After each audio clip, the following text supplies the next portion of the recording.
Hello, good afternoon. My name is Dharmesh Mandya, physics faculty. Our topic is center of mass. Center of mass is a point at which whole mass of any object can be assumed to be concentrated. किसी भी object का total mass है हम एक point पर मान लेते हैं और उस पॉइंट पर मानकर उससे रिलेटेड है वो हम स्टडी करते हैं तो उसे हम बोलेंगे सेंटर ऑफ मास. तो it is defined as a point at which whole mass of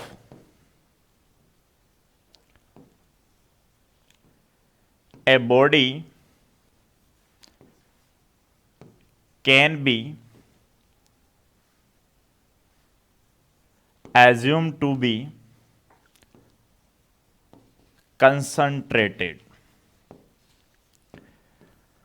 किसी भी ऑब्जेक्ट से, जैसे मेरे पास कोई एक एक्सटेंडेड ऑब्जेक्ट है, इसका टोटल मास है m, इस पर कोई फोर्स लगा रहे हैं हम F और मान लेते हैं कि इसका जो एक्सेलरेशन है वो आ रहा है अपने पास F अपॉन m. अगर इस ऑब्जेक्ट के एक्सेलरेशन की हम बात करें तो न्यूटन के सेकेंड लॉ से हम कहेंगे कि A इज इक्वल टू हो जाएगा F अपॉन m. बट अगर इसको हम इस ऑब्जेक्ट को देखें तो इसके ऊपर जो फोर्स लग रहा है वो ऊपर वाले एंड पर लग रहा है, नीचे वाले एंड पर कोई फोर्स अप्लाई नहीं हो रहा है. जैसे ये फोर्स अप्लाई होगा तो इसकी जो ऑब्जेक्ट है उसकी पोजीशन है इस तरीके से हो जाएगी, ये बैंड हो जाएगी. तो इसके ईच एंड एवरी पार्टिकल का जो एक्सेलरेशन होगा वो अलग अलग होगा, पोजीशन चेंज अलग अलग हो रही है. तो अब ये जो एक्सेलरेशन है a is equal to F upon m, ये कौन से पार्टिकल का है, कौन से पॉइंट का है. तो इसी के लिए सेंटर ऑफ मास डिफाइन किया गया कि इस पूरे ऑब्जेक्ट का हम एक पॉइंट, इस पूरे ऑब्जेक्ट को हम रिप्लेस कर देंगे एक पॉइंट से और इसका मास हो गया m और हम ये मान के चलेंगे कि ये जो F फोर्स है इस पूरे ऑब्जेक्ट के ऊपर वाले एंड पे न लग के इस पॉइंट पर लग रहा है F फोर्स. और अब हम अगर इसका एक्सेलरेशन फाइंड आउट करेंगे तो क्या हो जाएगा F अपॉन m. तो बेसिकली जो ये A होगा ये किसका होगा, सेंटर ऑफ मास का. इसी तरीके के बहुत सारे एक्सटेंडेड ऑब्जेक्ट से रिलेटेड जब हम कैलकुलेशंस करते हैं तो उस पूरे ऑब्जेक्ट का मास है वो हम किसी एक पॉइंट से, यानी हम ये कह सकते हैं सिंपल वे में, अगर सेंटर ऑफ मास से रिलेटेड कोई भी क्वेश्चन बनता है तो उसमें हम ये कह सकते हैं कि अगर बहुत बड़ा ऑब्जेक्ट है, एक्सटेंडेड ऑब्जेक्ट है और उससे रिलेटेड कैलकुलेशन करना है तो that object, that extended object replaced by A point और उसको पॉइंट मानकर हम बाकी उससे रिलेटेड स्टडी करते हैं. तो अब अलग अलग ऑब्जेक्ट के लिए सेंटर ऑफ मास होगा वो अलग अलग होगा, उसकी पोजीशन सबके लिए अलग अलग होगी. जैसे रेगुलर यूनिफॉर्म अगर मास डिस्ट्रीब्यूशन वाला कोई ऑब्जेक्ट है उसके एक्सेस ऑफ सिमेट्री पर या ज्योमेट्रिकल सेंटर पर सेंटर ऑफ मास लाई करेगा. अगर कोई जैसे ऐसा ऑब्जेक्ट है जिसका एक पोर्शन हैवी है एक तरफ लाइट है तो हैवी पोर्शन की तरफ सेंटर ऑफ मास लाई करेगा. मास से जरूरी नहीं कि किसी भी ऑब्जेक्ट के लिए जो सेंटर ऑफ मास है उसके मटेरियल के अंदर हो, मटेरियल के बाहर भी हो सकता है. जैसे रिंग की बात करें तो रिंग के ज्योमेट्रिकल सेंटर पर सेंटर ऑफ मास करेगा लेकिन उसका जो मटेरियल है वो ओनली कहां रहेगा, सरफेस पर रहेगा. तो इसी तरीके से डिफरेंट शेप ऑफ साइज के ऑब्जेक्ट के लिए सेंटर ऑफ मास की पोजीशन अलग अलग होगी. सेंटर ऑफ मास है वो मास डिस्ट्रीब्यूशन पर भी डिपेंड करता है. तो बात करते हैं हम position of centre of mass. Position of centre of मास, इसमें सबसे फर्स्ट हम बात करते हैं for discrete mass system. Discrete mass system एक ऐसा सिस्टम जिसमें बहुत सारे पार्टिकल्स हैं, उनका मास अलग अलग है और उनसे एक सिस्टम बनाया गया है. उसके लिए सेंटर ऑफ मास कहां होगा. तो अगर इसको कोऑर्डिनेट सिस्टम में हम देखें, ये एक्स एक्सिस है, ये वाई है और बहुत सारे पार्टिकल हैं जैसे m1 हुआ, m2, इसी तरीके से m3. ये बहुत सारे पार्टिकल हैं जिनसे एक डिस्क्रीट मास सिस्टम बनाया हुआ है. तो इन सब की पोजीशन है वो ओरिजिन से अलग अलग है. इसकी r1 वेक्टर मान लेते हैं, इसकी r2 वेक्टर, इसी तरीके से इसकी r3 वेक्टर. तो इस पूरे डिस्क्रीट मास सिस्टम का जो सेंटर ऑफ मास की पोजीशन होगी it is given by m1 r1 vector plus m2 r2 vector plus m3 r3 vector upon m1 plus m2 plus m3। इस तरीके से किसी भी डिस्क्रीट मास सिस्टम के सेंटर ऑफ मास की पोजीशन दी जाती है। यानी जो मास पार्टिकल आपके पास है उसका मास मल्टीप्लाई बाई पोजीशन वेक्टर, और इस जो टर्म है m किसी भी पार्टिकल का मास और उसकी जो पोजीशन है, इसका जो प्रोडक्ट है, इसको एक टर्म के फॉर्म में हम डिफाइन करते हैं जिसको बोलते हैं मास मूवमेंट। ये कई बार हमें कंफ्यूज करने के लिए क्वेश्चन में दे दिया जाता है कि मास मूवमेंट क्या होता है। ये कोई परफेक्टली डिफाइंड फिजिकल क्वांटिटी नहीं होती, एक टर्म यूज किया जाता है मास मल्टीप्लाई बाय डिस्टेंस। यानी सेंटर ऑफ मास से कोई भी पार्टिकल है वो कितनी डिस्टेंस पर है और उसका मास क्या है। तो सेंटर ऑफ मास है उसकी पोजीशन इस फॉर्मूले से, जैसे अगर 4 पार्टिकल 5 पार्टिकल है तो उसको आगे आप एक्सटेंड कर सकते हैं, n पार्टिकल है तो n नंबर ऑफ पार्टिकल्स के लिए ये आ जाएगा। अब अगर सेंटर ऑफ मास का ये तो हुआ पोजीशन वेक्टर, अगर हमसे पूछा जाए coordinate of centre of mass, तो अगर मान लो x y z, अगर स्पेस में कोई सेंटर ऑफ मास किसी भी डिस्क्रीट मास सिस्टम का लाई कर रहा है तो उसके जो कोऑर्डिनेट्स होंगे वो भी इसी फॉर्मूले से हम दे सकते हैं। अगर उसके x कोऑर्डिनेट की बात करें तो वो होगा m1 x1 plus m2 x2 plus m3 x3 divided by m1 plus m2 plus m3। इसी तरीके से अगर YCM की बात करें, y कोऑर्डिनेट, तो ये हो जाएगा m1 y1 plus m2 y2 plus m3 y3 divided by m1 plus m2 plus m3। इस तरीके से ZCM आप निकाल सकते हो m1 z1 plus m2 z2 plus m3 z3 divided by m1 plus m2 plus m3। अगर इस system को ध्यान से देखा जाए, सारे फॉर्मूलों में नीचे हैं, ये आ रहा है total mass of discrete mass system, तो हम नीचे वाले जो टर्म है उसको रिप्लेस भी कर सकते हैं कि अपने पास अगर total mass of discrete system आ रहा है तो ऊपर तो हमें ईच एंड एवरी पार्टिकल के लिए अलग अलग मास यूज करना पड़ेगा, लेकिन नीचे हम यूज कर सकते हैं कि total mass of discrete mass system. तो ये कुछ बेसिक फॉर्मूले हैं जिनसे हम पोजीशन ऑफ सेंटर ऑफ मास निकाल सकते हैं। इससे रिलेटेड अगर हम एग्जांपल की बात करें तो जैसे अलोंग द एक्स एक्सिस अपने पास एक मास है m1 और सेकेंड मास है m2। m1 is 1 kg and m2 is 2 kg।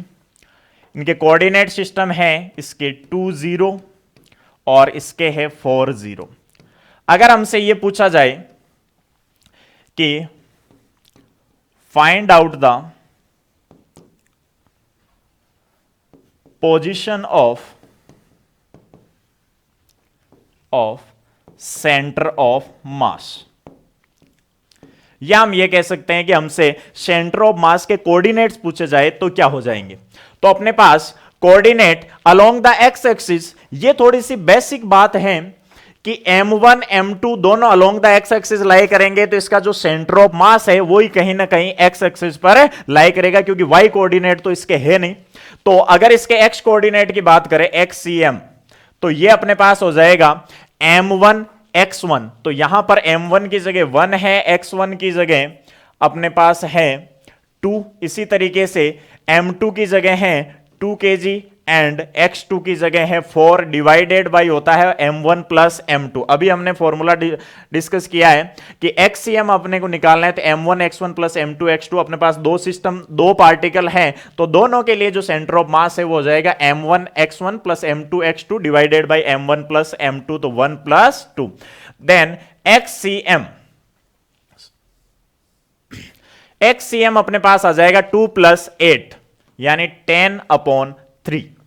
तो सेंटर ऑफ जो मास होगा इसका ये कहीं ना कहीं लाई करेगा अब देखो इसको थोड़ा सा हम कॉमनली भी ये समझ सकते हैं कि यहां 1 kg है, यहां पर 2 kg है, तो हैवियर जो पार्ट है वो किस तरफ है, 2 kg की तरफ हैवियर पार्ट है। तो इसके मिड से अगर ये 2 है, ये टोटल 4 है, तो इसके बीच की जो डिस्टेंस है 2 आ जाएगी, तो यहां कहीं ना कहीं 3 आएगा। तो 3 से थोड़ा इस तरफ ही होगा, तो 10/3 आ रहा है, तो ये थोड़ा सा इसके मिड से इस तरफ हैवियर पोर्शन की ओर लाई करेगा। तो इसका एक्स कोऑर्डिनेट 10/3। अगर YCM की बात करें तो YCM आ जाएगा 0। अगर हम करना भी चाहे तो M1Y1 प्लस M2Y2, तो Y कोऑर्डिनेट इसके 0 है। तो अपने पास जो RCM के कोऑर्डिनेट आ जाएंगे, ये आ जाएंगे 10/3 एंड 0। अगर इसका पोजीशन वेक्टर लिखना भी चाहे तो ये हो जाएगा XIK प्लस YJ, यानी XCMIK प्लस YCMJ। अगर RCM का पोजीशन वेक्टर लिखना चाहे तो वेक्टर के अकॉर्डिंग XCMIK प्लस YCMJ से हम इसका पोजीशन वेक्टर भी लिख सकते हैं। इसी तरीके से दूसरे एग्जाम्पल की बात करें कि अपने पास जैसे मान लो एक स्क्वायर है और इसकी साइड है A, और इसके जो 4 कॉर्नर्स हैं उन पे मास रखा हुआ है M, इस तरफ है 2M, इस पर है 3M और इस पर है 4M। और हमसे कहा गया है कि सेंटर ऑफ मास के कोऑर्डिनेट फाइंड आउट करो। तो देखो ऐसा जब क्वेश्चन आए, कई बार क्वेश्चनों में हमें पोजीशन दे दी जाती है या कोऑर्डिनेट सिस्टम पहले से दिया हुआ होता है कि यहां से यहां तक फाइंड आउट करो आप, लेकिन कई बार क्वेश्चन में अपने को कोऑर्डिनेट या फ्रेम ऑफ रेफरेंस के बारे में बिल्कुल भी नहीं बताया जाता है। तो सबसे पहले आपको उस टोटल जो भी डिस्क्रीट मास सिस्टम है उसमें से किसी एक पॉइंट को हमें ओरिजिन कंसीडर करना है और उससे रिलेटेड कैलकुलेशन करना है। तो अगर मैं यहां पर इससे रिलेटेड अपने को centre of mass find out करना है, तो इसके लिए मैं इस पॉइंट को कंसीडर करता हूं एज ए ओरिजिन। किसी भी एक पॉइंट को आप इसको मान सकते हो, इसको मान सकते हो, इसको मान सकते हो, इसको मान सकते हो, किसी को भी आप ओरिजिन कंसीडर कर लो और वहां से कैलकुलेशन फाइंड आउट करना है अपने को। तो इसको मैं अलोंग द एक्स एक्सिस ले सकता हूं और इसको हम मान सकते हैं अलोंग द वाई एक्सिस। अब अगर इससे रिलेटेड हम पोजीशन वेक्टर फाइंड आउट करें तो सबसे पहले अपने को कोऑर्डिनेट चाहिए। तो एक्स कोऑर्डिनेट की अगर हम बात करें तो XCM हो जाएगा अपने M1 x1 plus M2 x2 plus M3 x3 plus M4 x4, क्योंकि 4 पार्टिकल का सिस्टम है ये, और आ जाएगा M1 plus M2 plus M3 plus M4। अब हम बात करते हैं XCM में M1 की। मैं एज्यूम करता हूं कि ये अपना M1 है, इसी तरीके से ये M2 हो जाएगा, ये M3 है और ये M4 है। अगर सबसे पहले M1 की बात करें तो इसका X में कोऑर्डिनेट जो बनेगा, इन सबसे पहले हम इसके कोऑर्डिनेट्स लिख लेते हैं। तो इसका जो कोऑर्डिनेट बनेगा अलोंग द एक्स एक्सिस ये A है, Y में बिल्कुल भी नहीं है, तो इसके कोऑर्डिनेट बन जाएंगे A0। अगर इसकी बात करें तो ये along the x axis A है और अलोंग द Y भी A है, तो इसके कोऑर्डिनेट हो जाएंगे AA। इसकी बात करें तो ये अलोंग द एक्स एक्सिस 0 है और Y में A है, तो इसके हो जाएंगे 0A, और इसके कोऑर्डिनेट हमने इसको ओरिजिन पर कंसीडर किया है तो हो जाएंगे 0 0। फर्स्ट ऑफ ऑल M1 की बात करें तो M1 को हमने कंसीडर किया है 4M मल्टीप्लाई बाई x1, तो x1 की वैल्यू है इसमें है अपने पास A प्लस, इसी तरीके से M2 की बात करें तो M2 को कंसीडर किया है हमने, M को कंसीडर किया है, और इसी तरीके से इसके x कोऑर्डिनेट की बात करें तो A है, इसी तरीके से M3, तो M3 का मास जो हो जाएगा वो है 2M, बट इसके लिए जो x कोऑर्डिनेट है वो है 0, तो ये हो जाएगा 0 प्लस M4 की जगह 3M है और इसका x कोऑर्डिनेट है 0 डिवाइडेड बाय टोटल मास, तो 4M 5M 5 2 7 7 एंड 3 10M, तो ये हो जाएगा अपने पास टोटल मास 10M। तो अब इसको सोल्व आउट करें हम तो ये हो जाएगा 4MA प्लस ये हो जाएगा MA, और ये टोटली अपने हो गए हैं 0 डिवाइडेड बाय 10MA, और ये हो जाएगा ऊपर अपने 5MA divided by 10MA। MA से MA गया और ये हो गया अपने, सॉरी यहां पर A नहीं है, ओनली M, तो ये हो जाएगा अपने m से m गया और ये 2 टाइम्स a/2, यानी सेंटर ऑफ मास का जो x कोऑर्डिनेट है वो आ गया अपने पास a/2। इसी तरीके से अगर हम YCM की बात करें तो इसको मैं डायरेक्टली कर रहा हूं, ये y along the y axis नहीं है तो इसके लिए सेंटर ऑफ मास का मास मूवमेंट 0 हो जाएगा। ये है तो इसके लिए हम लिखेंगे ma प्लस, ये भी अलोंग द y है तो ये हो जाएगा 2ma और इसके लिए मास मूवमेंट 0 हो जाएगा, डिवाइडेड बाय टोटल मास तो 10m, तो ये आ जाएगा 3ma अपॉन 10m, m से m गया तो ये हो जाएगा 3a/10। यानी अपने पास जो इसका सेंटर ऑफ मास है उसके कोऑर्डिनेट आगे along the x axis a/2 and along the y axis बात करें तो 3a/10। 3a/10 का मतलब हो जाएगा 0.3a। देखो ये अपने पास इसका आ गया कोऑर्डिनेट सिस्टम। अब देखो इस क्वेश्चन में हम ये भी बात कर सकते हैं, ये तो था अपने मजदूरी वाला मेथड कि पूरा जो कॉन्सेप्ट है उस तरीके से हमें सोल्व करना है, तो ये है। अब इसमें थोड़ा सा लॉजिक, कई बार देखो नीट जेईई में ऐसा क्वेश्चन पूछा जाता है कि अगर आप थोड़ा सा दिमाग लगा लेते हो तो डायरेक्ट बिना सोल्व किए भी आंसर आ जाएगा। देखो अभी अभी हमने बात की थी कि सेंटर ऑफ मास उस तरफ लाई करता है जिस तरफ हेवियर पोर्शन होता है, और दूसरा अगर रेगुलर यूनिफॉर्म ऑब्जेक्ट आपको मिलता है कहीं तो उसके लिए जो सेंटर ऑफ मास है वो एक्सिस ऑफ सिमेट्री पर आपका लाई करता है। तो अगर इसको मैं दोनों तरफ से एक्सिस ऑफ सिमेट्री से डिवाइड करूं तो अगर अलोंग द एक्स एक्सिस हम इसको काटे तो देखो इस तरफ टोटल मास हो जाएगा 3m एंड 2m 5m और इधर भी 4m एंड m 5m, मतलब इसका जो सेंटर ऑफ मास है वो बिल्कुल मिड में, यानी ये टोटल डिस्टेंस a है तो अलोंग द x एक्सिस तो ये कहां पर लाई करेगा a/2, तो कहां लाई कर रहा है a/2 लाई कर रहा है। दूसरा अगर मैं अलोंग द y एक्सिस इसको कट करने की कोशिश करूं along the axis of symmetry तो ऊपर 2m m 3m नीचे 3m एंड 4m 7m आ रहा है, 7m आ रहा है, दैट मींस ये एक्सिस ऑफ सिमेट्री से ऊपर नहीं हो सकता, नहीं यहां हो सकता है क्योंकि मास डिस्ट्रीब्यूशन सेम नहीं है। तो हेवियर पोर्शन किस तरफ है, नीचे, तो ये इससे कहीं नीचे आपका लाई करेगा। तो कई बार ऑप्शन में आप ये डायरेक्ट लॉजिक लगा के भी आंसर फाइंड आउट कर सकते हो। तो देखो हमेशा पढ़ते वक्त ये दो चीजें अपने को पता होनी चाहिए कि एक तो लॉजिक कौन सा लगेगा क्वेश्चन में, डायरेक्ट मिनिमम टाइम में कैसे सोल्व कर लो, और दूसरा कई बार अगर जुगाड़ नहीं भी लग पा रहा है तो अपनी अप्रोच क्या है, परफेक्ट अप्रोच उस क्वेश्चन की क्या है। इसी तरीके से नेक्स्ट हम बात करते हैं, यह था अपने पोजीशन कैसे फाइंड आउट की जाती है किसी भी डिस्क्रीट मास सिस्टम की। अब हम बात करते हैं कि अपने पास अगर 2 पार्टिकल सिस्टम है, position of centre of mass for 2 particle system,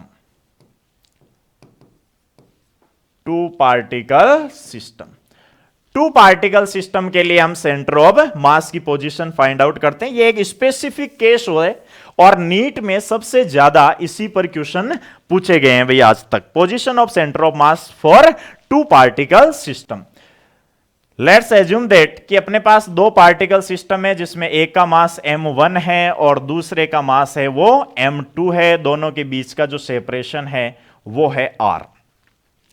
अगर हमसे पूछा जाए कि इसका सेंटर ऑफ मास है वो कहां लाई करेगा, तो थोड़ा सा अगर कॉमन सेंस ये लगाया जाए कि अगर m1 अगर ज्यादा होगा तो बीच में से इधर लाई करेगा, अगर मिड में से काटे इसको, और m1 is equal to m2 हो तो बिल्कुल मिड में लाई करेगा, अगर m1 is greater than m2 then इस तरफ डिस्प्लेस्ड हो जाएगा, अगर m2 इज ग्रेटर देन हो तो इस तरफ डिस्प्लेस्ड हो जाएगा। लेकिन अपने पास ये कंफर्म नहीं है अभी कि m1 m2 में क्या रिलेशन है, तो इनके लिए जो सेंटर ऑफ मास है वो अपने को फाइंड आउट करना है। तो फर्स्ट ऑफ ऑल फिर मैं बात वही बता रहा हूं कि अगर आपको position of centre of mass find out करना है तो किसी भी एक को पकड़ो और उसको ओरिजिन मान लो और वहां से कैलकुलेशन स्टार्ट करो अपनी।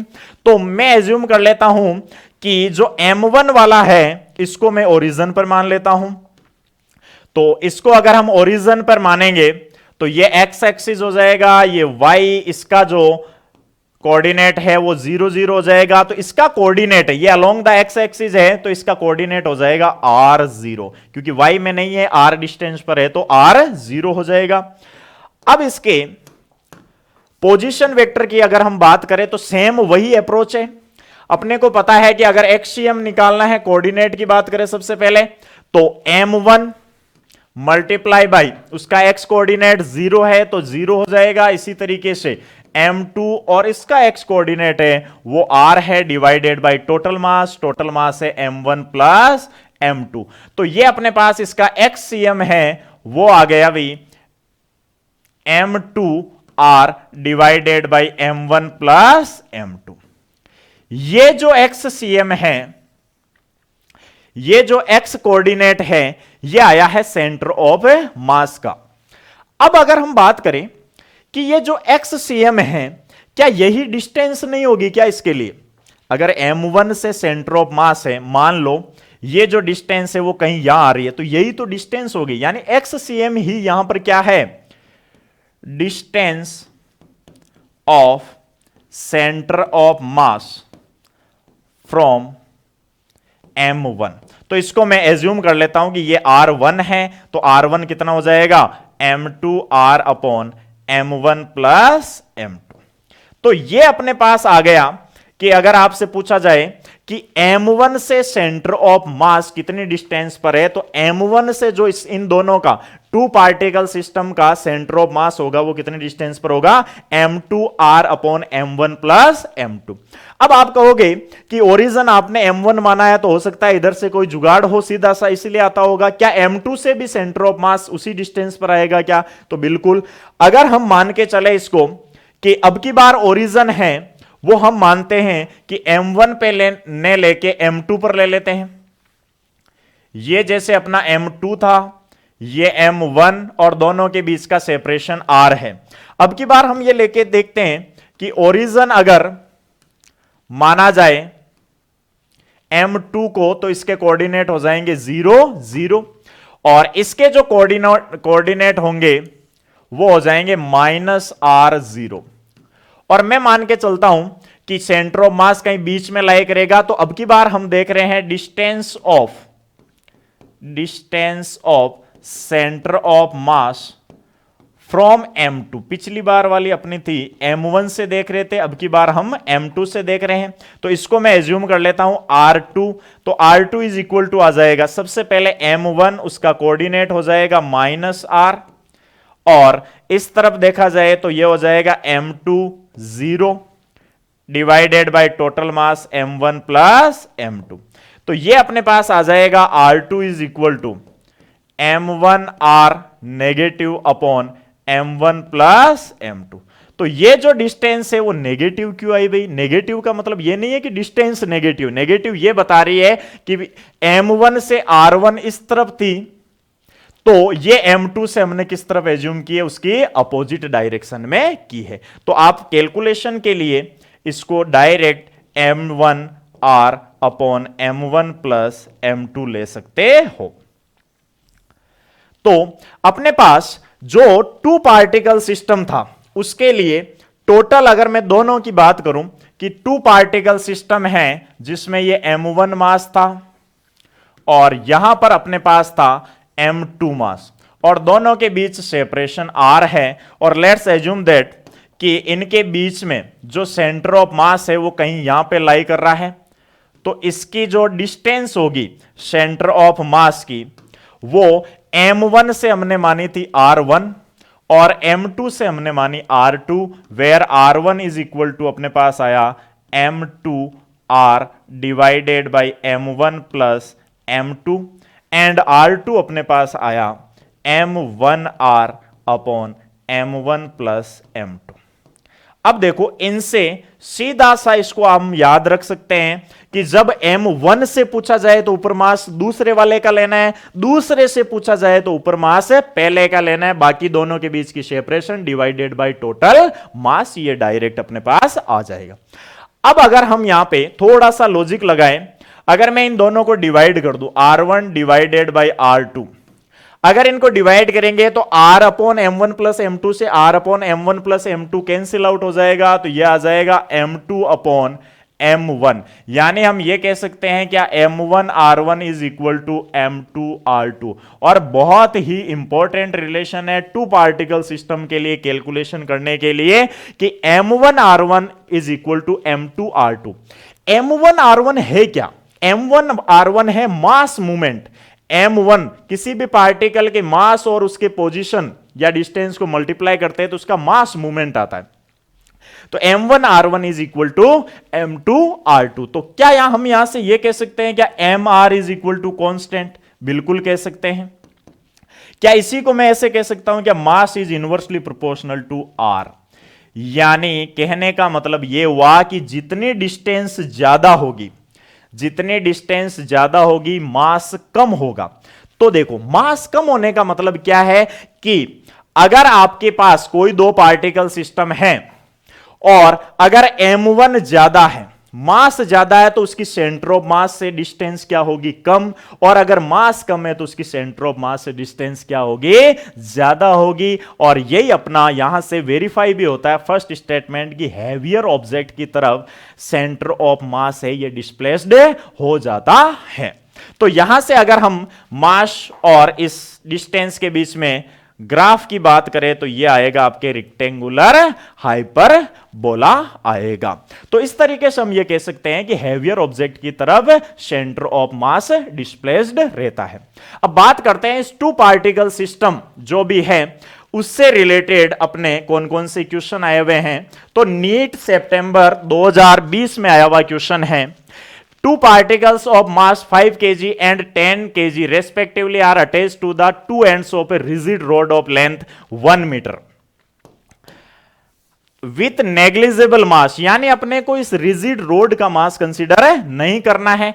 तो अगर हम इसको सोल्व आउट करें तो अपने पास एक रिजिड रोड है जिसका मास अपने को कंसीडर नहीं करना है। इसके बीच का जो सेपरेशन है या टोटल लेंथ है वो 1 मीटर है।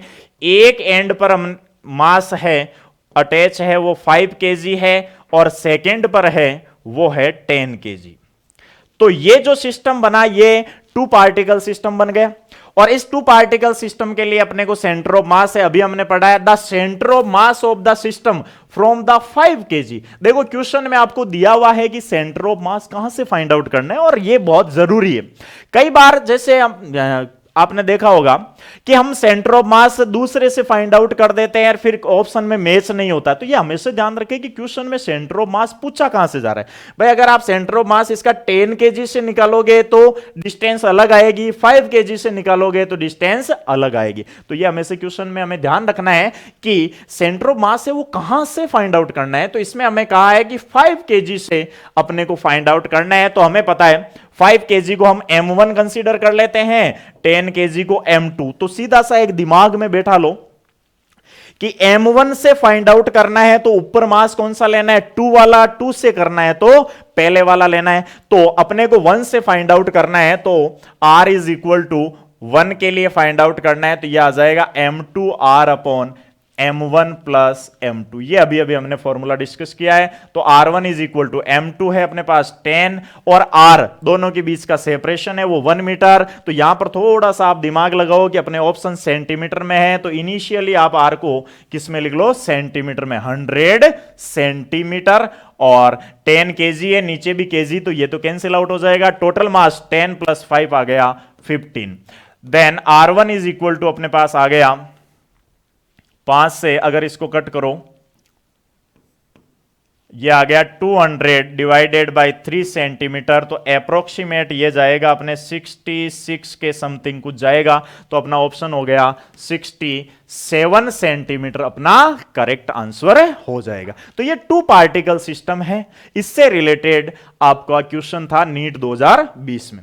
इसी तरीके से अगर हम नेक्स्ट क्वेश्चन की बात करें, टू बॉडीज ऑफ मासेस है printing mistake, 1 kg and 3 kg have position vectors ik plus 2jk plus kk and minus 3ik minus 2jk plus kk respectively।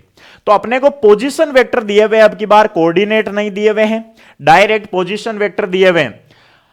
The centre of mass of this system has a position vector. तो direct अपने को पूछा है भाई position vector, तो बिल्कुल easy हो जाएगा, क्योंकि अपने पास सेंटर ऑफ मास का जो पोजीशन वेक्टर आता है वो आता है m1 r1 vector plus m2 r2 vector. Two particle system है, divided by m1 plus m2।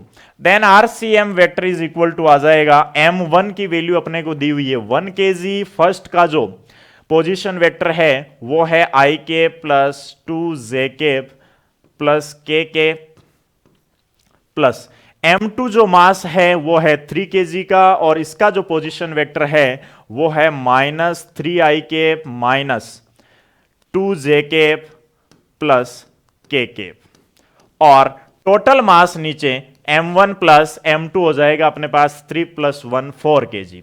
Then RCM vector is equal to आ जाएगा, इसको सोल्व आउट करेंगे तो सेम 1 से मल्टीप्लाई करेंगे तो प्लस k, और यहां पर आ जाएगा -9i के माइनस 6j के प्लस 3k डिवाइडेड बाई 4।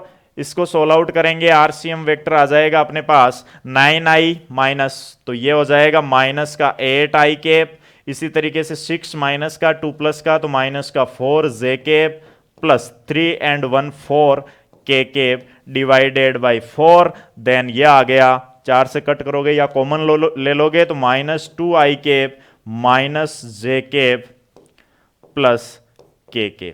ये अपना पोजीशन वेक्टर आ जाएगा सेंटर ऑफ मास का।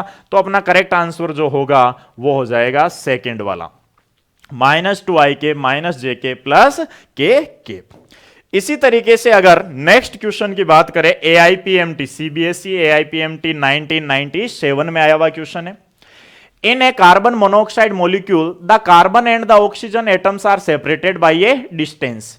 यानी कार्बन मोनोऑक्साइड मॉलिक्यूल है CO, और इसमें कार्बन और ऑक्सीजन के जो एटम है, यहां पर मैं मान लेता हूं कार्बन एटम है और यहां पर मैं मान लेता हूं ऑक्सीजन एटम है, और इनके बीच की जो सेपरेशन मान लेते हैं R है, जिसकी वैल्यू आपको दी हुई है 1.12 इंटू 10⁻⁻10 मीटर एंगस्ट्रॉन्ग के ऑर्डर में है। The distance of the centre of mass from the carbon atom. देखो फिर इस क्वेश्चन में आपको पर्टिकुलरली ये पॉइंट आउट किया गया है कि आप कहां से निकालो पोजीशन, कार्बन एटम से निकालना है, तो अपने को कार्बन एटम से चाहिए, तो मास किसका लोगे ऊपर, एक ही चीज, फॉर्मूले ज्यादा रटना नहीं है, सीधा सा आगे कार्बन से निकालना है, तो किसका फाइंड आउट करो, ऊपर मास किसका लोगे, ऑक्सीजन का लोगे।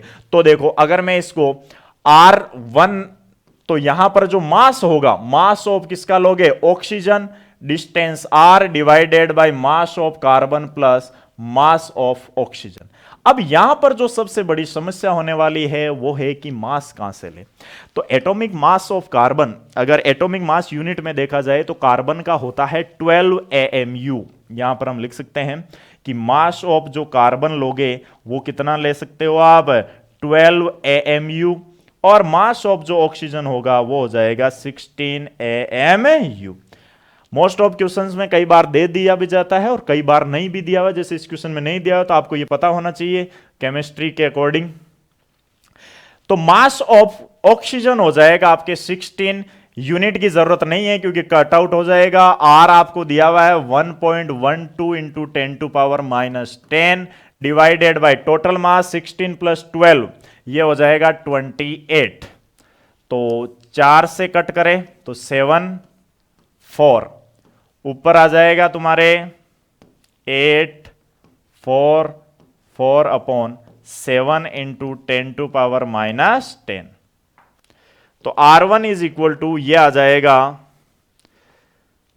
0.6 के समथिंग कुछ आएगा, तो पर्टिकुलर कैलकुलेट करने की जरूरत नहीं है, आप देख सकते हो 0.6 के समथिंग, तो अपना करेक्ट आंसर आ जाएगा ए।